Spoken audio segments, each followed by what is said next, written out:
Exercise 10.5 का question number 12 देखते हैं। 12th क्वेश्चन में दिया हुआ है prove that a cyclic parallelogram is a rectangle.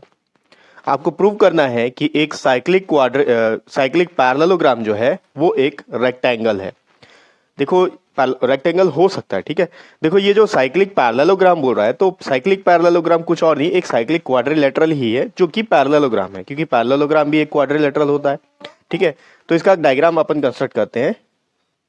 ये एक सर्कल है, इस सर्कल में 4 पॉइंट्स हैं, 1 2 3 4। अब इन चारों को अगर ज्वाइन कर दिया जाए इस तरीके से तो यहां पर एक क्वाड्रिलेटरल फॉर्म होगा।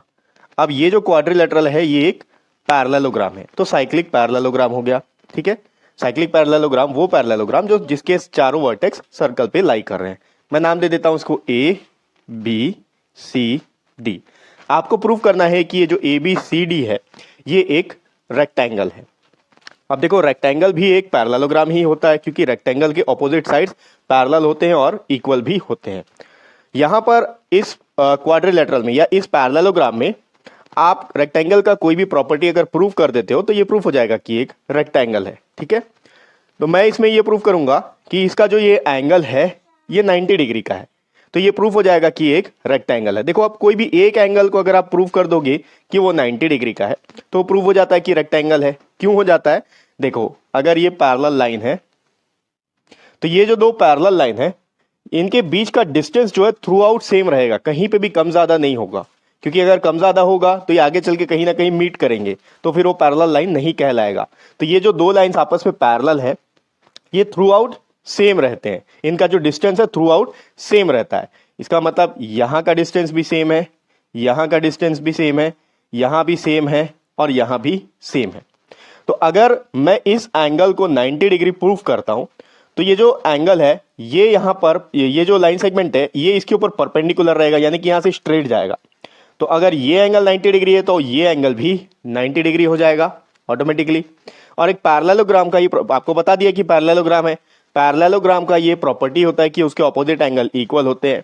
तो अगर ये 90 डिग्री का प्रूफ हो गया तो ये भी 90 डिग्री हो गया, ये दोनों ऑपोजिट साइड्स हैं। और अगर ये 90 हो गया तो ये भी 90 हो गया। ये दोनों 90 कैसे आए अभी मैं आपको बता चुका हूं, ठीक है।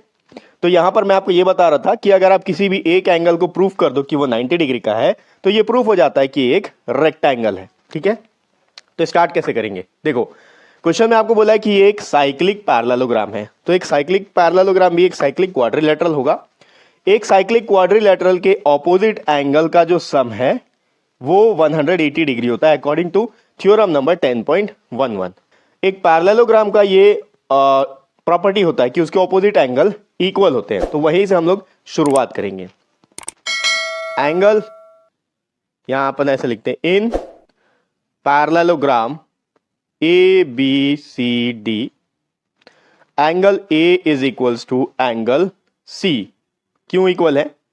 क्योंकि opposite angles are equal in a parallelogram या ऑफ अ पैरेललोग्राम। एक पैरेललोग्राम के ऑपोजिट एंगल्स इक्वल होते हैं। इसको इक्वेशन नंबर फर्स्ट दे देते हैं। अब आपको बोला है कि ये एक साइक्लिक पैरेललोग्राम है, तो ऑब्वियसली साइक्लिक पैरेललोग्राम को साइक्लिक क्वाड्रिलेटरल भी अपन बोल सकते हैं। साइक्लिक क्वाड्रिलेटरल में ऑपोजिट एंगल का सम 180 डिग्री होता है अकॉर्डिंग टू थ्योरम नंबर 10.11।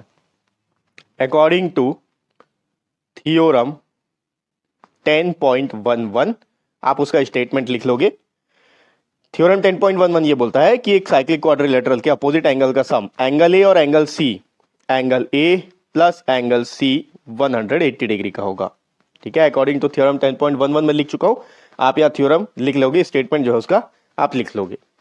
अब ये देखो यहां पर ये angle A plus angle C 180 degree है, एंगल ए और एंगल सी आपस में इक्वल भी है, तो मैं एंगल सी को एंगल ए से रिप्लेस कर सकता हूं।